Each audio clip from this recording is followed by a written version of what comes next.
Je ne cache pas mon appartenance au protestantisme, et je l'assume d'ailleurs positivement. Et j'ai tenu, ce qui est rare pour un sociologue des religions, à dire l'importance de la socialisation religieuse que j'ai reçue dans le protestantisme. Au moment de l'adolescence, je suis tombé sur la question de l'universalité du salut, la prédestination chez Calvin.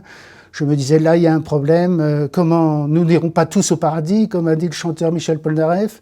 Ça me semblait un petit peu effrayant. Et je me disais, comment un Dieu bon, qui est un Dieu d'amour, peut-il, est-ce concevable que certains soient prédestinés à l'enfer, quelles que soient leurs actions ici-bas. Donc j'étais un peu travaillé par cette question, sous un angle, je dirais, philosophique et théologique, le fameux problème, la liberté, la grâce de Dieu. J'étais au cœur d'un questionnement théologique fondamental, et je dois dire aussi l'importance des mouvements de jeunesse, les unions chrétiennes de jeunes gens, les éclaireurs unionistes, où j'ai beaucoup appris, qui ont renforcé cette socialisation protestante. Et ce que j'ai tenu à dire, on connaît la formule anarchiste, ni Dieu ni maître. Moi, dans le protestantisme, plus particulièrement réformé et calviniste, j'ai découvert que parce que Dieu, aucun maître sur cette terre, un seul est votre maître, vous êtes tous frères, comme dit l'évangile de Matthieu, et donc un seul maître, et du coup, ça donne un regard désacralisant. On relativise toute chose, mais on prend au sérieux toute chose, mais sans l'absolutiser. Et j'ai trouvé, en fin de compte, dans un ancrage religieux librement consenti, une grande liberté. Et ça, je tiens à le dire, parce que souvent, on associe un ancrage religieux à une limite de la liberté. Alors, l'évolution de ce protestantisme français, je l'ai résumé dans une formule. Le protestantisme n'a pas touché les dividendes de son adaptation à la modernité, parce que sur le plan, par exemple, du planning familial, de la contraception, sur le plan du divorce, sur le plan de sa réflexion sur l'interruption volontaire de grossesse, les protestants ont pris des positions adaptées à la situation contemporaine, tout en émettant un certain nombre d'interpellations. C'était jamais, c'est toujours à partir d'une réflexion, et c'était pas le bien absolu ni le mal absolu, mais c'était une éthique de la responsabilité. Et un grand apport du protestantisme, c'est cette articulation entre éthique de conviction et éthique de responsabilité. L'éthique s'exerce toujours dans des conditions concrètes. Ça sert à rien d'avoir des principes absolus si on ne prend pas en compte les situations concrètes. Et en l'occurrence, sur ces questions, d'abord, la vie des femmes elles-mêmes, bien entendu. Donc, une évolution d'un protestantisme minoritaire, mais très, très actif au plan de la réflexion éthique. Alors, très actif aussi durant des décennies au plan théologique, mais c'est moins vrai aujourd'hui. Il y a eu des époques d'effervescence théologique dans le protestantisme. Aujourd'hui, la situation est assez différente. Je me demande si le protestantisme n'est pas un peu à la recherche de nouvelles cohérences théologiques. Ce qui a aussi marqué l'évolution du protestantisme, c'est ce qu'on appelle la poussée du protestantisme évangélique, donc un protestantisme de conversion. Alors là, j'ai l'habitude de dire, le protestantisme évangélique, il faut pas l'opposer à un protestantisme historique qui serait le protestantisme luthéro-réformé. Le protestantisme évangélique est aussi historique que les branches luthéro-réformées qui sont évidemment essentielles, mais dès le XVIe siècle, il y a eu ces sensibilités avec les anabaptistes, les spiritualistes, etc. Et donc, ça, c'est déjà important à reconnaître. Et il faut reconnaître que la poussée évangélique, c'est un milieu très multiforme, très, très diversifié.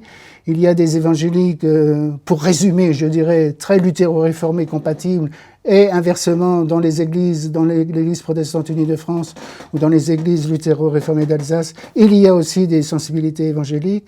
Alors j'ai développé une thèse que j'exprime dans une formule qui mérite explication, une certaine évangélicalisation du protestantisme et même du christianisme.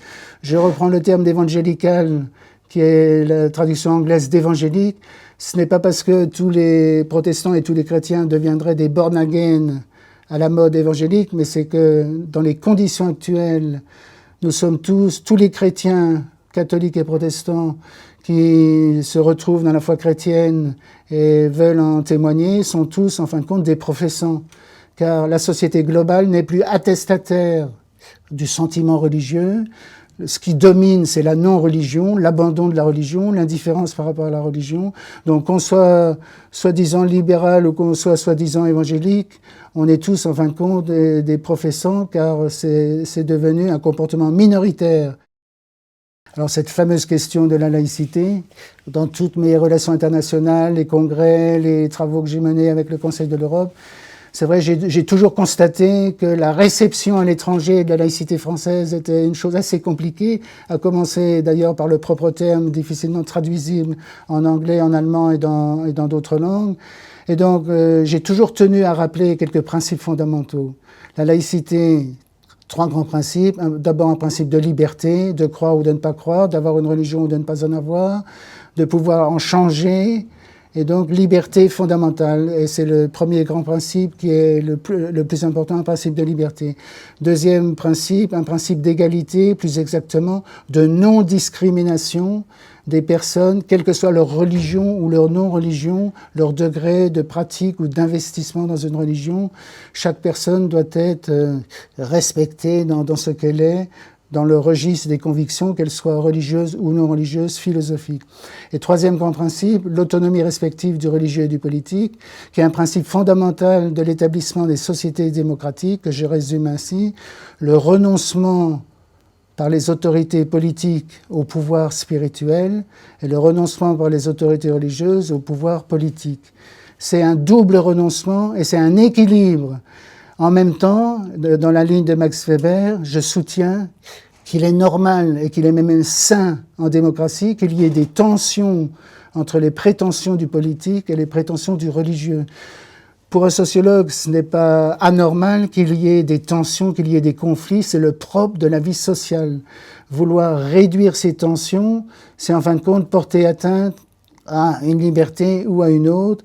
C'est tout à fait normal parce qu'il y a 2 prétentions à la légitimité, à la vérité, les visions religieuses et ce que peuvent faire les politiques. Et particulièrement dans notre situation actuelle où on ne veut pas, comme le disait Jules Ferry, il n'est pas question de voter Dieu à l'Assemblée, mais on risque, avec tous les défis bioéthiques, intelligence numérique, etc., on risque de voter l'homme en Assemblée, c'est-à-dire l'humanité de l'homme. Qu'est-ce que l'humanité de l'homme? Et donc c'est un défi considérable qui ramène d'ailleurs les religions dans le débat public, parce que arrivent à l'agenda des décisions politiques des questions qui relèvent de la conception de l'humain de l'homme. Et donc les voies religieuses, à côté des voies non religieuses, philosophiques et autres, ont toute leur légitimité pour s'exprimer sur ces sujets. D'où j'aime bien l'expression, elle a été employée par divers acteurs, y compris par le ministre Bernard Cazeneuve lorsqu'il était ministre de l'Intérieur en charge des cultes, d'une laïcité inclusive, c'est-à-dire je réagis par rapport à une laïcité qui penserait qu'être laïque, c'est exclure le religieux de la vie sociale. Et donc je réagis par rapport à cette sorte d'excommunication sociale de la religion.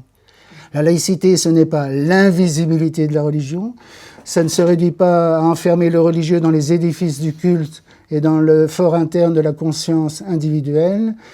La religion, c'est un phénomène social, c'est un phénomène collectif, et il faut préciser le fait que les religions ont le droit de s'exprimer, de participer au débat public, tel qu'il se produit actuellement par rapport aux défis contemporains.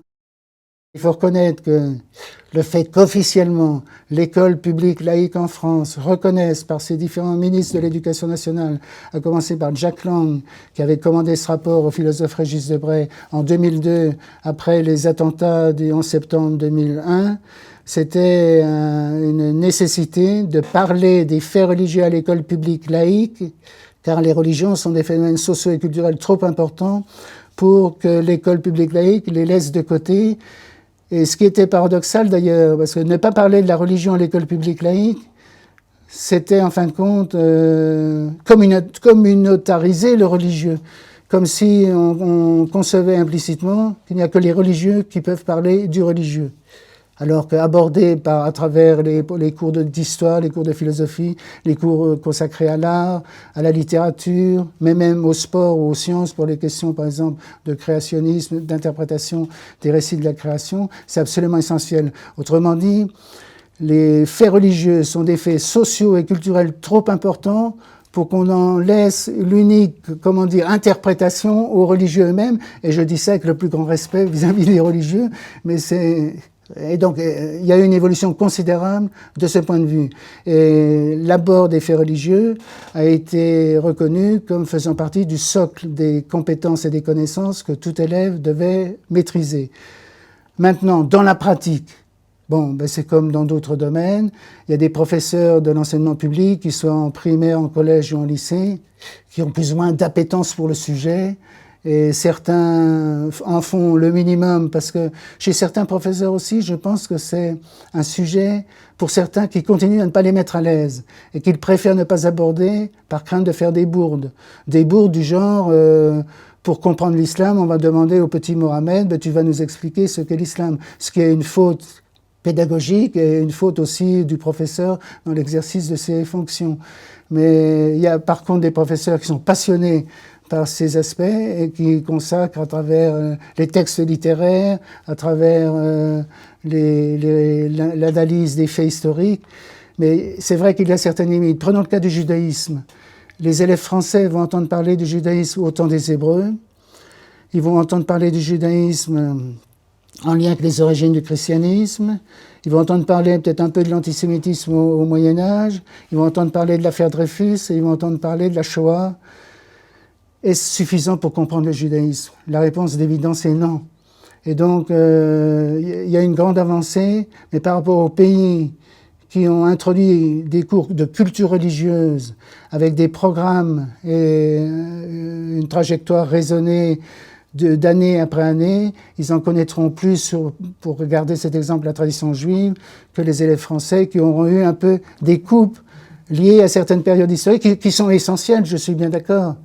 Mais c'est un exemple pour montrer l'intérêt et à la fois peut-être certaines limites du système adopté en France.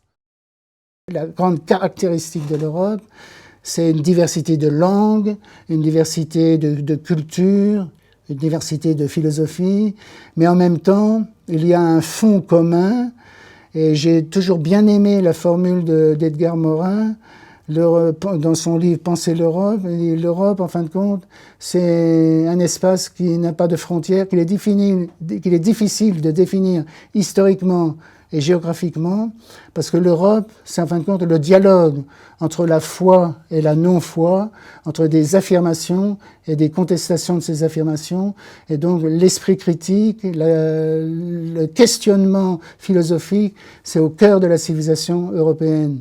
Et l'Europe a accouché d'un humanisme qui a été à la fois dans des versions séculières et des versions particulièrement chrétiennes, qui est un bien précieux, je dirais, pour toute l'humanité. Mais l'Europe, faut pas oublier, c'est aussi les entreprises colonisatrices, un sentiment de supériorité culturelle par rapport à d'autres civilisations. Et dans l'espace aujourd'hui de la mondialisation, l'Europe aussi reçoit cette interrogation. Mais en même temps, je dirais, il ne faut pas perdre le bébé avec l'eau du bain. Car il y a un apport civilisationnel de l'Europe qui, à mon sens, est un exemple à l'échelle mondiale. C'est que l'Europe, c'est où beaucoup de sang a été versé en Europe au nom de Dieu, au nom de sa négation également, avec l'athéisme d'État dans les régimes communistes, il ne faut jamais l'oublier, au nom de Dieu et au nom de sa négation. Mais l'Europe, c'est aussi la pacification des conflits confessionnels, des conflits religieux, au nom de l'autonomie du droit, l'autonomie du politique par rapport aux religions. Ça ne s'est pas fait en un jour. Il y a encore des conflits récents en Europe. L'Irlande du Nord et plus de 3000 morts. La dislocation de l'ex-Yougoslavie aussi, qui a activé des tensions entre catholicisme, orthodoxie, musulmans, avec le drame de Srebrenica en Bosnie musulmane. Donc il y a un passé de violence, mais surtout une pacification des violences liées à la religion pour construire des sociétés démocratiques où on peut vivre avec où différentes religions peuvent participer au débat social, au débat politique, sans que ce soit un problème. Et quand je vois le retour de tous les nationalismes religieux à l'échelle mondiale, je me dis que l'Europe, c'est une grande leçon d'humanisme pour la terre entière. C'est évidemment la question. Avec l'exemple de la guerre de Troie, on sait que justement la guerre de Troie a eu lieu. Donc, effectivement, c'est vrai qu'il y a une première impression quand on fait le tour du monde des atrocités, des fanatismes en lien avec la religion. C'est impressionnant, c'est tragique et ça ne rend pas optimiste. Aussi bien dans toutes les zones, on va pas les énumérer, mais donc y compris en Asie, y compris de la part du bouddhisme qu'on a souvent repéré comme une religion pacifique. Et il y a même des thèses disant que c'était les religions monothéistes qui seraient meurtrières, les autres ne le seraient pas, etc. Tout ça doit être relativisé. Toute tradition religieuse, à certains moments, peut être instrumentalisée dans des buts politiques, peut nourrir des nationalismes. On le voit aussi, on l'a vu dans d'autres continents, ça peut se réveiller en Europe également. Donc je ne nie absolument pas ce fait, je le regarde en face. Mais en même temps, je suis sensible en tant que sociologue à des évolutions très profondes, des évolutions, des tendances. Et la thèse que je défends, c'est que malgré tous ces phénomènes, la sécularisation continue son œuvre. Et on le voit avec l'augmentation du niveau d'éducation, notamment des jeunes femmes dans des pays à majorité musulmane. Et là, il y a des changements aussi qui vont venir, qui viennent déjà en particulier à travers les femmes et les jeunes femmes. L'augmentation du niveau d'éducation, la baisse du taux de fécondité qui rend les femmes plus libres pour prendre leur place dans la société. C'est aussi les effets de la mondialisation. Une société ne peut plus vivre fermée sur elle-même et défendre un régime complètement contraire aux évolutions plus libérales, reconnaissant des droits aux différents individus. Donc, je suis sensible au rouleau compresseur de la sécularisation, que c'est aussi les façons d'être religieux qui évoluent. Et c'est pour cela que je soutiens que la guerre des dieux n'aura pas lieu, car il y a toutes sortes de choses qui s'expérimentent et qui se vivent au nom de Dieu. Je résumerai avec un constat qui a été vérifié. Dans les années 1950, dans différents pays d'Europe, il y avait une majorité de personnes qui disaient « ma religion est la seule vraie ». Aujourd'hui, c'est une minorité de personnes qui, dans les différents pays d'Europe, considèrent que leur religion est la seule vraie. Autrement dit, ces personnes ont intégré dans leur propre façon d'être religieux la pluralité des religions et le fait aussi qu'il y a des personnes sans religion. Donc le grand défi pour chaque expression religieuse et tradition religieuse, comment dire ma conviction dans un univers pluraliste, en admettant qu'il y a des parts de vérité aussi chez d'autres personnes, d'autres religions ou sans religion. J'ai toujours combattu l'universel abstrait, c'est-à-dire le fait qu'universel, ça serait s'abstraire de ses appartenances, des traditions dans lesquelles on a été formé, de quelques liens communautaires. J'aime bien une formule d'un écrivain portugais, Miguel Torga, qui dit « l'universel, c'est le local moins les murs ». Autrement dit, c'est être inséré quelque part, tout en étant ouvert à l'autre, à l'altérité, etc. Et je pense qu'il est très important d'accéder à l'universel à travers ses propres traditions. On n'accède pas à l'universel en se libérant, en s'autonomisant par rapport à des traditions. On accède à l'universel en travaillant les traditions dans lesquelles on a été formé. Sinon, on produit des universels abstraits, aphasiques en quelque sorte, et il est important de réinscrire l'universel dans des langages, dans des corpus de textes, de significations, qui sont le propre des traditions. Ça, c'est un combat que j'ai toujours mené.